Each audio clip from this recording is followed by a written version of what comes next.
Moments in history when the world holds its breath.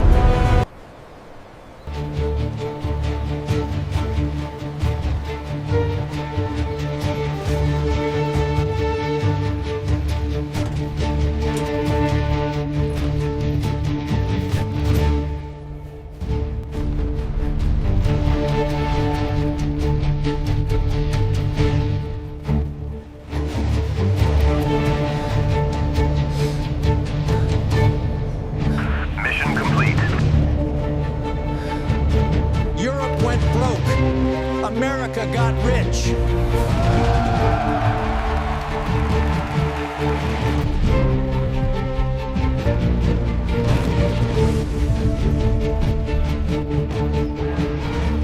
The ocean rested under a morning sky of pale gold, the kind of gentle light that makes the world seem quiet and untouched.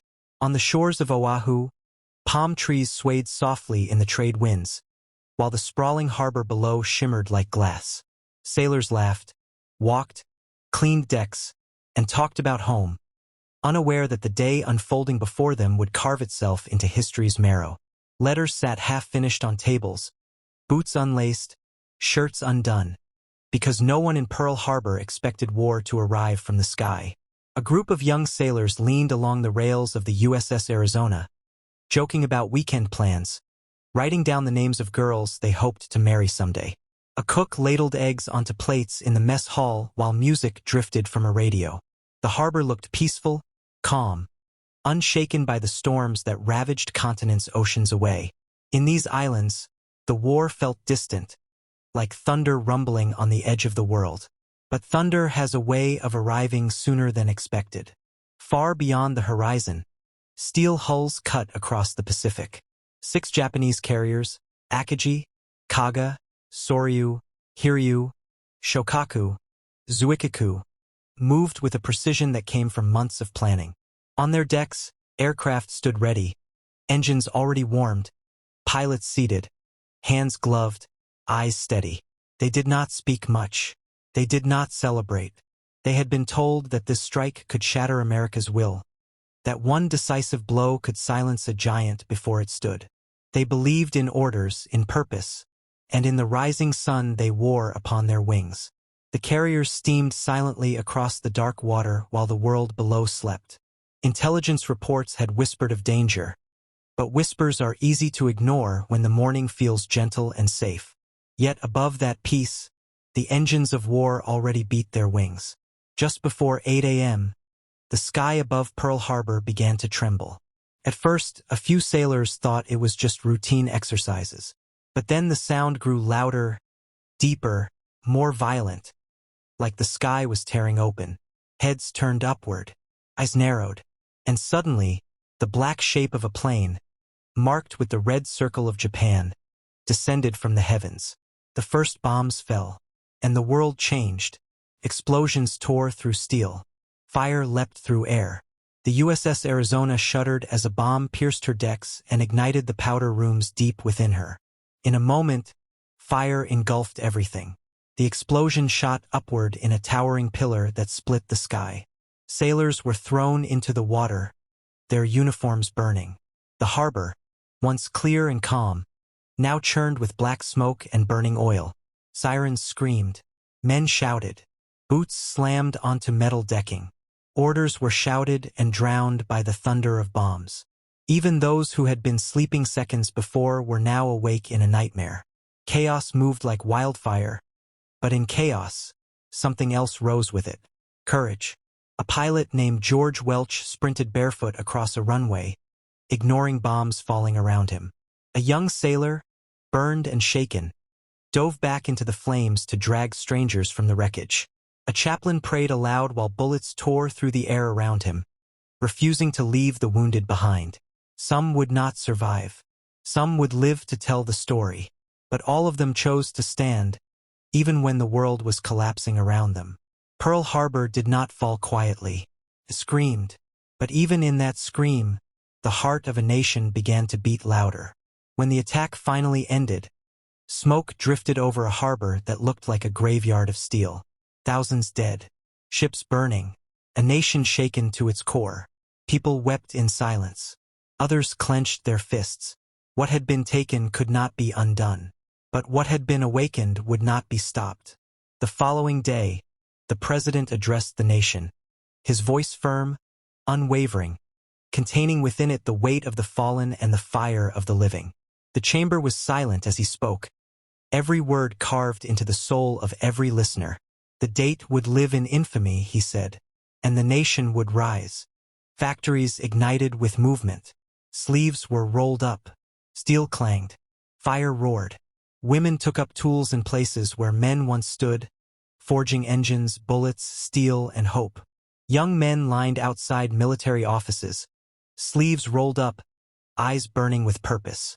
Flags waved from windows, but they did not wave for celebration. They waved for promise. America had been struck, but the blow had not broken it. It had awakened it.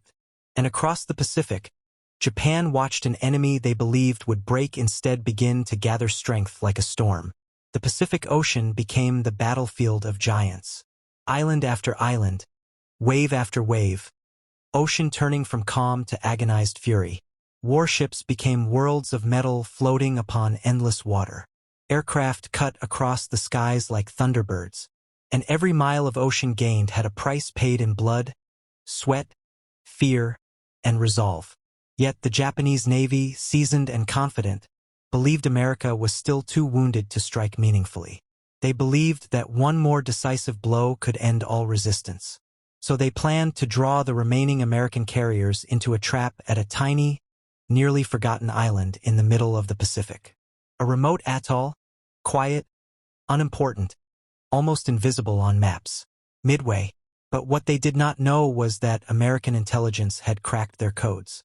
The trap they believed they were setting was already known. The Americans would not walk into it blindly. They would come prepared. The ocean around Midway shimmered on June 4, 1942, with a deceptive stillness, as if the sea were holding its breath, listening for the footsteps of fate. The Japanese fleet approached, confident in their experience, their numbers, their mastery of the sea. The American fleet approached, carrying something the Japanese could not measure, resolve forged by loss. The first sight of incoming aircraft came with the same terrible familiarity that Pearl Harbor had seared into memory. But this time the Americans were waiting. Pilots climbed into cockpits with hearts pounding but hands steady. They knew the stakes. They knew the cost. They knew that the ocean below could become either grave or glory. Planes rose into the sky, engines roaring, wings turning into spears aimed toward destiny. The Japanese carriers below bustled with activity, flight decks rushing to prepare aircraft, timing ticking like a fragile thread. And then shadows fell from the heavens. American dive bombers descended. They did not glide. They fell, nose pointed down at angles that made the sky tilt and the earth spin. Wind screamed past their canopies like a living thing. Pilots felt their bodies strain under the force, vision narrowing, hearts drumming in sync with gravity. Below them, the Japanese carriers lay exposed, decks cluttered with fueled aircraft, bombs waiting to be loaded, crews scrambling in confusion. The first bomb struck, and flames rose once again into the sky, but this time they carried a different sound. Not shock, not disbelief, turning. The carrier Kaga erupted in a storm of fire. Akagi followed, flame ripping across her flight deck. Soryu burst into a burning inferno that swallowed her in minutes.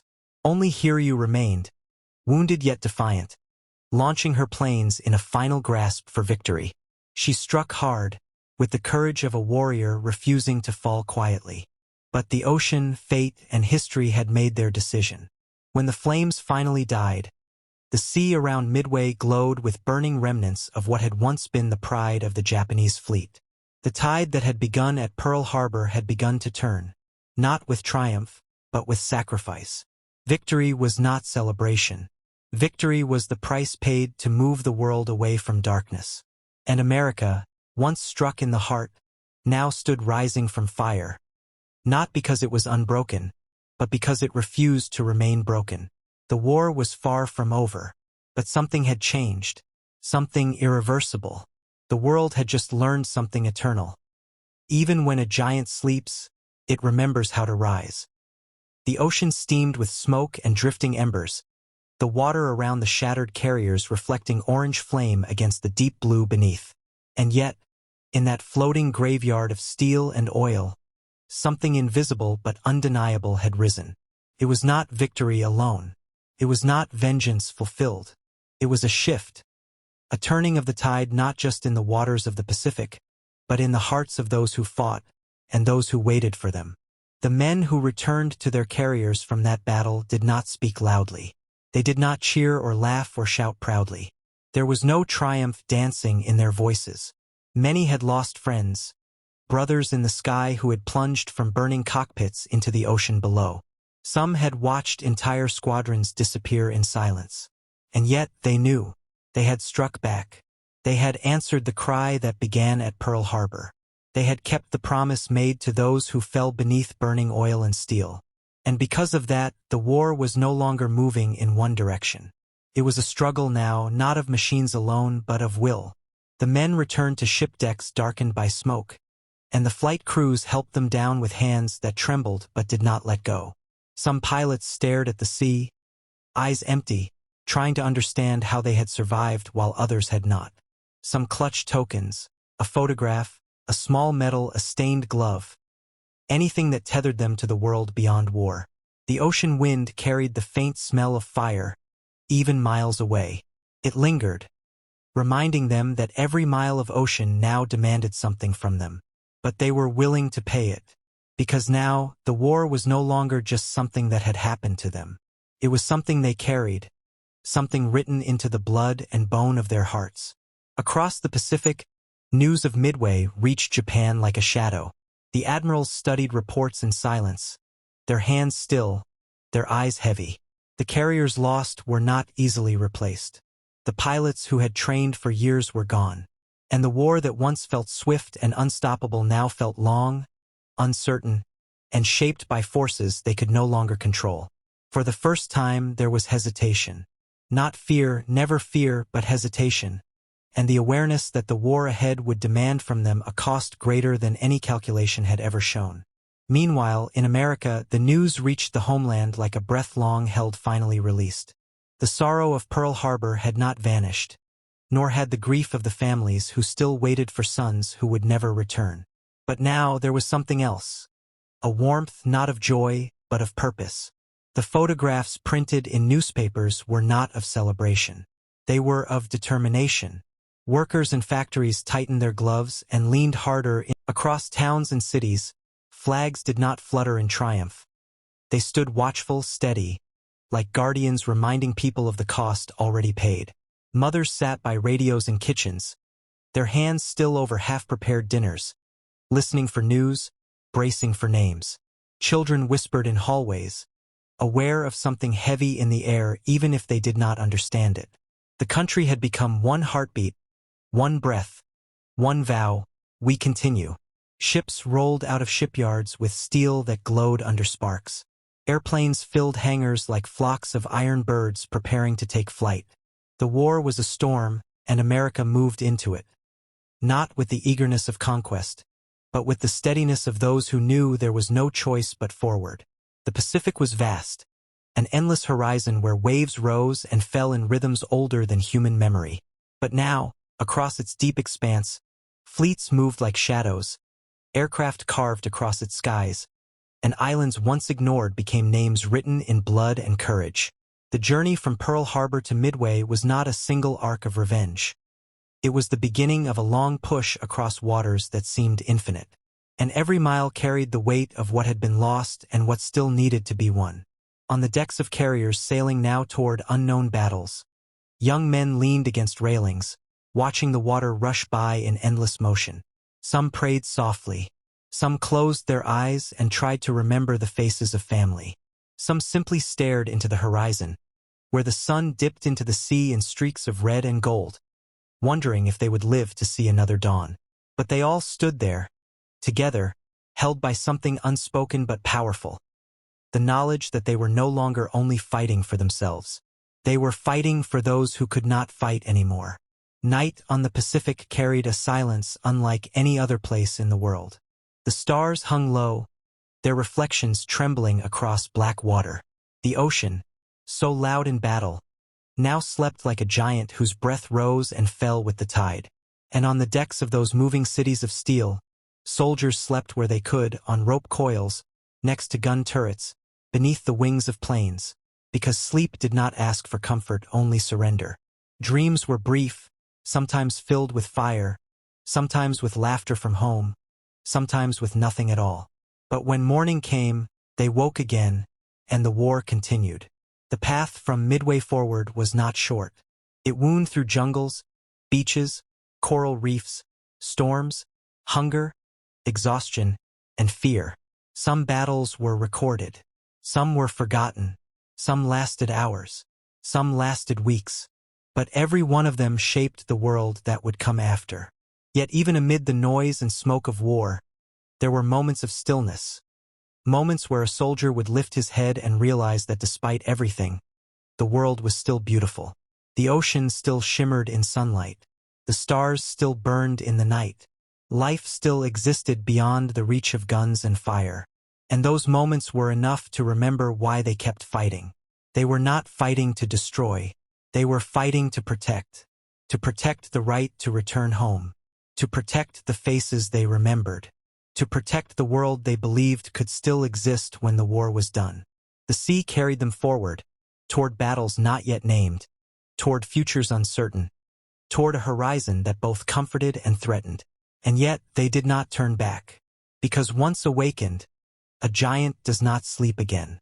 The ships pressed onward, guided by stars that hung like silent witnesses above the vast Pacific. Nights were long, and the horizon seemed endless. Yet no one aboard felt truly alone. The ocean carried echoes, of voices, of memory, of promises whispered into darkness. The war was no longer something that happened around them. It lived inside their lungs, inside their heartbeat, in every motion of their hands. The world before felt distant now, like a dream half remembered. Letters from home were held like treasures. Read so many times the ink began to fade, the paper softening at the creases. Some were short, only a few lines of everyday life. Some were filled with words trembling between fear and love. Some never came at all. And the silence of absence weighed heavier than any weapon. On the decks, the youngest soldiers aged without noticing it. Their faces hardened, their eyes sharpened, not in cruelty, but in understanding. They had learned how fragile breath was, how quickly a life could flicker out, like a candle in a storm. They no longer spoke of invincibility or the impatience of youth. They spoke of endurance, of holding on, of making it through one more sunrise, not because they feared death, but because they had seen it too closely and knew its quietness. And yet, through exhaustion, fear, and uncertainty, there remained something stronger. A sense that every step forward, every wave crossed, every battle endured, was shaping a world that could be better than the one they had left behind. Hope did not shine brightly. It glowed soft and steady, like the lantern light of a distant window guiding someone home through darkness. The Pacific Islands rose from the water like green shadows, ringed with coral and mist, quiet but watching. Some were small enough to walk across in minutes, yet they became battlegrounds that shook the earth. Even paradise could become a crucible. Rain fell in sheets during monsoon months, turning soil into thick, clinging mud. Mosquitoes hummed, fever spread, jungle leaves hid movement and danger alike. Sometimes the enemy was so close soldiers could hear breathing in the dark, each side waiting, each afraid to make the first sound. Other battles were so loud the sky itself seemed to break, artillery shaking the roots of the islands, palm trees splintering under fire. Through each struggle, there were moments of devastating clarity. When a soldier held a friend whose life slipped away too quickly to understand, or when silence settled after battle and the world felt too still to bear. But those moments did not crush them. They shaped them. They taught them what it meant to carry someone's memory, to walk forward for those who could no longer walk beside them. And so the war moved, not in straight lines, but in circles of loss and determination. Every mile gained cost more than anyone could fully comprehend. But the men kept going because they understood something deeper than strategy or command. They understood that they were part of something larger than themselves. They knew that the grief they carried was shared, that they were walking a path walked by many others, across centuries, across continents. The path of those who choose to stand when the world needs them. Time blurred. Days became measured by the rising and setting of the sun, by the notes of bugles, by the weight of gear and the thrum of engines. And through it all, America continued to rise. The country behind them did not forget. The hands of workers on factory floors, the voices on assembly lines, the determination of those at home. All were part of the same heartbeat that moved fleets across oceans. Children gathered scrap metal. Families planted victory gardens. People prayed, waited, hoped, feared, and believed. Belief was not loud. Belief was quiet. Belief was steady, like the tide. Slowly, painfully, mile by mile, the distance between Midway and the end of the war shrank. Islands were taken, waterways secured, skies gained. The enemy fought with a resolve that demanded respect, even from those locked in battle with them. Yet the momentum had shifted. The wave that once surged outward now recoiled, drawn back by a force greater than naval strength alone. It was drawn back by every life lost at Pearl Harbor, every promise spoken in silence, every step taken across waves and jungle and shore. The war was not won in a single moment. It was won through thousands of moments, carried by thousands of hands, hearts, and breaths. And still, no one forgot how it began. Pearl Harbor was not just a point in time. It was a wound that had bled into the ocean and into the memory of a nation. It was the moment when innocence shattered, when peace was replaced with fire, when a sleeping giant opened its eyes not in wrath, but in clarity. The clarity that some things are worth standing for. Some things are worth fighting for. Some things must be protected no matter the cost. And so, every step taken across the Pacific was not just toward victory. It was toward redemption. The men who walked this path did not imagine themselves heroes. They were simply people who refused to surrender to despair. People who believed that the world could be rebuilt, even after flames had consumed its most peaceful shores. They believed that from devastation, something stronger could rise, something wiser, something more human. The ocean remained vast, the horizon still endless. Yet each mile crossed, each breath drawn, each heartbeat held steady carried the world closer to the moment when the guns would finally fall silent, when the fires would dim, when the ocean would return to reflecting sunlight instead of flame. That moment would come, not easily, not quickly, but inevitably, because even in the darkest night, dawn waits. Even in the deepest silence, hope breathes. Even in the heart of war, humanity endures. And the story of Pearl Harbor and Midway became not just a tale of loss and revenge, but of awakening, of remembrance, of resilience, of a giant who rose not to conquer, but to ensure that a world worth living in would continue. A world where peace, once regained, would be understood not as something given, but as something earned, something protected, something sacred, and the ocean carried their memory, always,